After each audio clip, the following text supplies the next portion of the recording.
Once upon a time, there was a farmer who lived in a peaceful countryside. His life was not one of poverty. The land he cultivated was enough to sustain both himself and his family. Yet, he never truly felt happy. Though there was always food on the table, though the harvests were not disastrous, his heart was always weighed down by things he could not name, a silent, nameless heaviness. Each passing day, he worked hard in the fields, but his mind was never at ease. He worried about the future, feared failures that had never even happened. He imagined all kinds of tragedies: drought, disease, crop failure, accidents. Over time, his anxiety became a prison, like a shadow. It grew inside his mind until it became the only light he knew, a dim, heavy light. And then, it became a habit. He lived that way every day, trapped in a constant state of unease. Even when he had enough, he still felt something was missing. No matter how hard he tried, there was always the sense that something was wrong, a question with no answer that haunted him endlessly. Until one day, he could no longer endure it.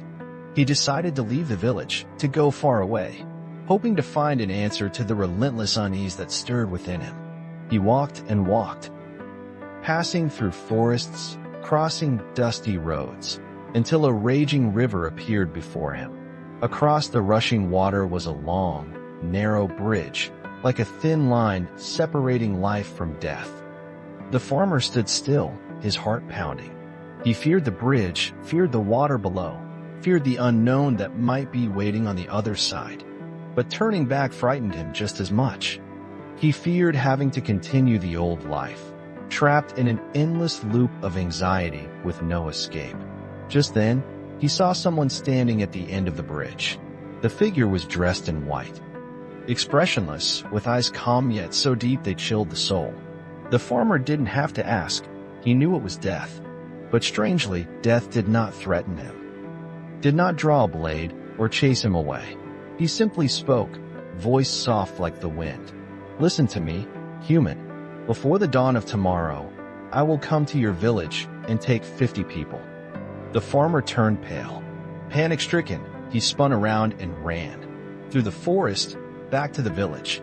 He told everyone what death had said, his voice trembling, his heart pounding. The bad news spread like a toxic wind. The whole village descended into chaos.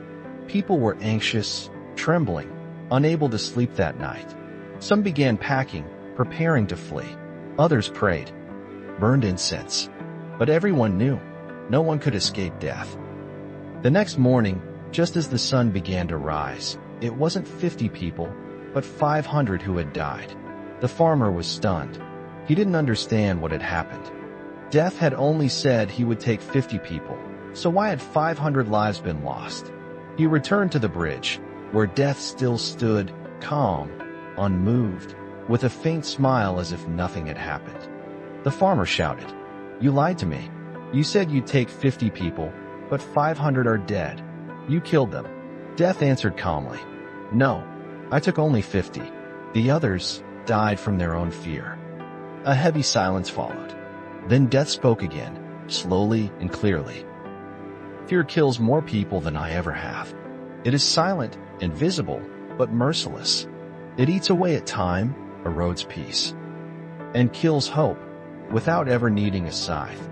You cannot control every outcome, no matter how hard you try.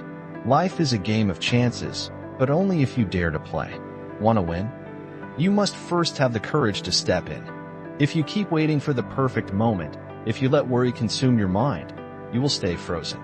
Fear makes people suffer twice, once in the mind, and again if the worst actually happens." The farmer stood there, speechless. Death turned and walked away, but his final words still echoed in the farmer's mind. Don't let what exists only in your imagination steal the life that is real. Don't let fear stop you from living fully. And from that day on, the farmer was no longer the same man. He still plowed the fields, still lived on the same land, but something in his heart had changed. No more pointless fears, no more sleepless nights haunted by things that hadn't even happened. He began living in each moment, and for the first time in many years, he felt peace. If this story touched your heart, then perhaps you too have carried a quiet fear inside, just like that farmer. But remember this, fear can kill even the things that never existed. Fear makes you suffer twice. Newt Scamander. Lesson to remember. The fear in your mind can sometimes be more dangerous than reality itself. It can destroy peace, drain your spirit, and steal your life, even when nothing has actually happened. You can't control everything, but you can always control how you respond. If you keep waiting for the perfect moment to live, you might miss your entire life. Fear makes you suffer twice, once in your mind, and again if the worst really happens. But what if it never does? That means you've made yourself suffer for nothing. Life is a game of chances. If you want to win, you must first have the courage to step into the game.